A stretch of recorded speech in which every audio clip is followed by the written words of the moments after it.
What's up, guys? Your boy, 20K13. Gonna talk about WWE SummerSlam 2015, 10 things that must happen. And this comes from WhatCulture.com. SummerSlam is less than a week away, and it's all set to be the biggest show since WrestleMania. A very conscious decision by the WWE.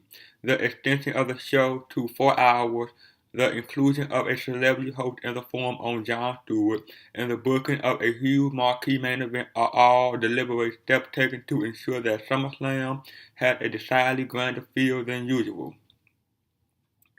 But scale is no guarantee of success. The pay-per-view could be anything from a wild success to a huge disaster, depending on both the quality of its matches and the reception of its booking decisions. A number of key questions need to be answered. Who should win between Lesnar and Undertaker? Should Cena be allowed to end Seth Rollins' title reign? And of course, what on earth is Sami doing still in control of the Money in the Bank briefcase? The build to SummerSlam has been decidedly less skeptical than that of WrestleMania, but April event taught us that the move leading into a pay-per-view can have no bearing over its actual quality. Hopefully Vince, Triple H, and Cole can pull it out of the bag once again, delivering the big event they promised the fans. Here are 10 steps the WWE must take to ensure that SummerSlam is as big a success as it deserves to be. Number 10. Roman Reigns should turn heel. It's tough to envision a future in which fans accept Roman Reigns as the next big babyface of the WWE. As long as he continues along the same path, at least. The negative reaction has definitely softened since WrestleMania 31, but Reigns still split opinions whenever he appears. Talk of Dean Ambrose turning heel in the near future has sprouted up on wrestling forums and message boards recently. But hopefully these turn out to be false. Roman is the babyface in greater need of a heel turn, giving him a chance to reintegrate his character in the same manner as The Rock, Edge, Cena, and countless others. SummerSlam represents the perfect opportunity for such a turn, especially with the growing bromance between Reigns and Ambrose. The evident friendship will make a betrayal all the more shocking, especially if Roman then aligns himself with their pay-per-view opponent, the Wyatt family. Number 9. Limit Jon Stewart's influence. The word host when used with regard to a big WWE pay-per-view brings back uncomfortable memories of The Rock appearing as host of WrestleMania 27, one of the weakest Mania in recent memory. Rocky overshadowed the show itself, directly interfering in the main event and setting up his controversial rivalry with John Cena. If the event taught us anything, it's that pay-per-view hosts should be used sparingly. Appreciation of Jon Stewart had been at an all-time high following his departure from The Daily Show. The charismatic TV personality cemented his legacy after 16 wildly lauded years at the helm. His involvement is certainly a wise move by the WWE, but they should be careful not to allow him too much influence. SummerSlam is first and foremost a wrestling show, one of the biggest of the year. The involvement of Stewart as well as Green Arrow star Stephen Amell, who is set to appear on the card as Neville's tag team partner, demonstrates the WWE's intention of making SummerSlam a secondary WrestleMania, a pay-per-view with just as much celebrity glitz as its larger cousin. This is all well and good, but steps must be taken to ensure that these stars don't take attention away from the main product, regardless of how charismatic and beloved they may be. Number 8. Make the New Day tag team champions again. The primetime players have become decidedly more likable since winning tag team gold at Money in the Bank. Darren Young and Tyler O'Neil have really grown into their role as light-hearted babyface champions, but they're not quite the most entertaining tag team in the division. That accolade must go to the team or trio they beat to win the gold, the New Day. Those who read my weekly WTF SmackDown Moment article will know that Woods, Kingston, and Langston are consistently some of the most entertaining wrestlers on the show, always taking their antics to a new level and delivering in the ring more often than not. They wacky, fun, and detestable all at the same time. Definitely remnants of a young Edge and Christian and their relentless optimism. The primetime players have certainly deserved their run with the gold, but it can't be long before their happy-go-lucky act began to wear thin. The New Day have struck gold thanks to their natural charisma and commitment to the gimmick, and should find themselves atop the tag division once more at SummerSlam. Number 7. Keep the Intercontinental title match short. Of all the few heading into SummerSlam, the most labor surely must be the three-way snooze fest between Big Show, Miz, and Intercontinental Champion Ryback. The champ lengthy injury layoff is partly to blame, but the main culprit here is the booking. The trio have traded unimaginative insult and interference in each other's matches, without truly engaging in anything original or distinctive. It would make sense for their match to have one of the shortest running times of the pay-per-view, but the fact that it's a championship bout and features two long-established workers in the form of Miz and Show raised concern that it could be a slog. Another match we could do with being cut short is the accumulation of the Ryback-Ziggler feud. Never the most inspiring rivalry from the beginning. Many will be breathing a sign of relief at the thought of its ending soon. In fairness, unlike the Intercontinental Championship match, a bout between the two has the potential to be good entertainment, but it lacks the necessary dramatic framework to make it a true highlight of the show. Number 6. Give Owen and Cesaro time to shine.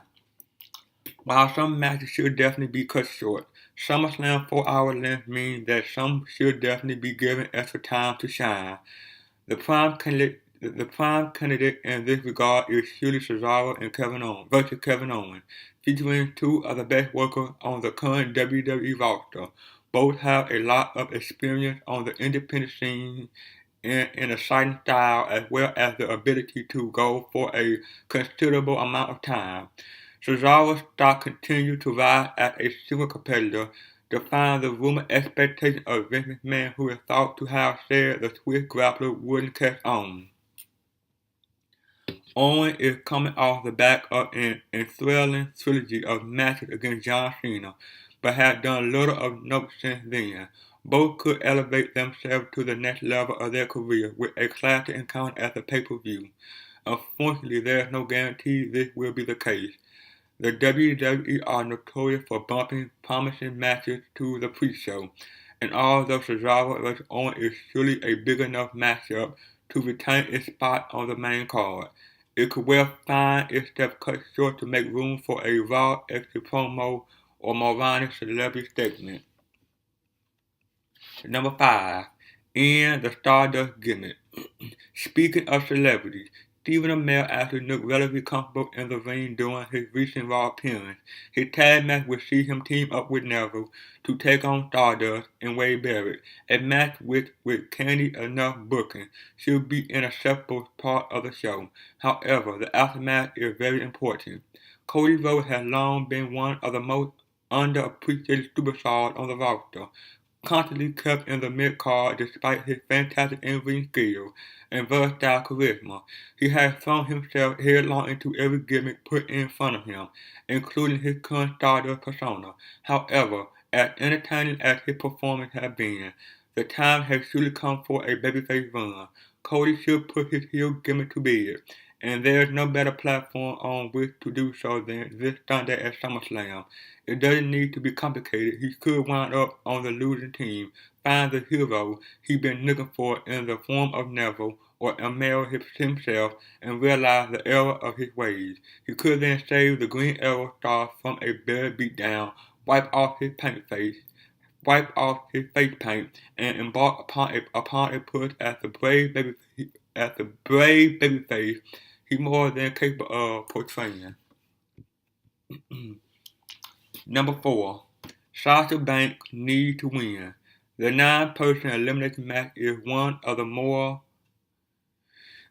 unpredictable SummerSlam matches this year. Given the wide variety of ability on display, Team Bash Sasha has probably been the most impressive girl on the NXT roster, while Charlotte and Paige are capable of putting on a great match too. The others have all improved recently as well, but it's still difficult to guess just how good or bad a Divas match will be, especially as one as cluttered as this. Booking Sasha as the sole survivor would be a wild decision, given her impressive in-ring ability and more developed heel character. She is an incredibly entertaining performer and deserves to be recognized as a single competitor in her own right once the Diva Revolution angle eventually died down. Number 3. Give Sheamus a reason to give up the briefcase. On the surface, Randy Orton vs. Sheamus seems like just another installment of a match we've seen countless times before, each more flat and lifeless than the last. However, Sheamus' status as the Money in the Bank briefcase holder could result in the bout becoming a major turning point, with wider ramifications for the main event scene. The decision to make the Irishman the winner of the briefcase was a baffling one, but should the booking team come up with a creative way to relieve him of the prize, the guaranteed title shot could land in the hands of a number of potential candidates. There are various ways to bring about such a scenario. Have Orton punch Sheamus onto the shelf for a while, forcing him to give up the case, having the authorities to suspend him for accidentally kicking an innocent cameraman, anything to get the briefcase back into the open. Very few want to see Sheamus cash in, successfully or unsuccessfully, and would rather see the title shot in the hands of a more exciting prospect. Number 2. How make John Cena a 16-time world champion? No, really. John Cena is going to equal Ric Flair's record as a 16-time world champion, of that there's no doubt. The idea of him doing so at SummerSlam is a debatable one, but a course of action which is probably better to undertake sooner rather than later. Having Cena win the belt closer to WrestleMania season could spark a mutiny among his legion of detractors, forcing the WWE into a corner in terms of booking. Rollins' reign has started to great, as much as the former Always champion has proven himself since winning the belt at WrestleMania 31. He's more the victim of unimaginative booking than weak performances, and the manner in which he managed to retain credibility despite being forced into cheap wins and even non-title losses at every turn deserves praise. Sadly, the time for his reign to end has come around. Cena might not be the ideal candidate to take the title, but he's certainly the most convenient. He gives the WWE Championship instant credibility, and the person who eventually takes it from him will surely be on the receiving end of huge boosts as a result. The only danger is that the WWE sees fit to keep the title on Cena for a long while, carrying him through to WrestleMania as champion. Hopefully this doesn't happen, but all bets are off the table whenever Cena is concerned, given the volatile crowd reaction he inspired. Number 1. How Brock Lesnar destroyed The Undertaker. Logic dictates that Undertaker should get his win back, avenging his devastating loss at WrestleMania 30 and riding off into the sunset or the moonlight or wherever he rides off into. However, Brock Lesnar is no normal opponent and indeed no normal member of the WWE roster. He is currently the biggest, scariest threat in the wrestling world and deserves to utterly dominate Taker, or at least pick up a dramatic victory. A dominant defeat of the Phenom would generate a great deal of attention, and also elevate Lesnar to the level he was at before losing the WWE Championship at Mania 31. It could set up a Brock-Cena rematch should Cena win the title from Rollins, an exciting program which will surely carry the WWE through those difficult months between SummerSlam and WrestleMania. Equally, it's perhaps time to call Undertaker its illiterate career to an end before he damaged his legacy any further. His last two big matches, the infamous loss to Lesnar and underwhelming victory over Bray Wyatt were nowhere near the standard fans have come to expect from the Phenom. And inevitable result of age, the best option for both men would be a big block win, something which should be no problem to arrange, given Taker evidence with willingness to put Lesnar over. Well, that is, guys. Like, comment, subscribe. See you guys on the next one. Peace.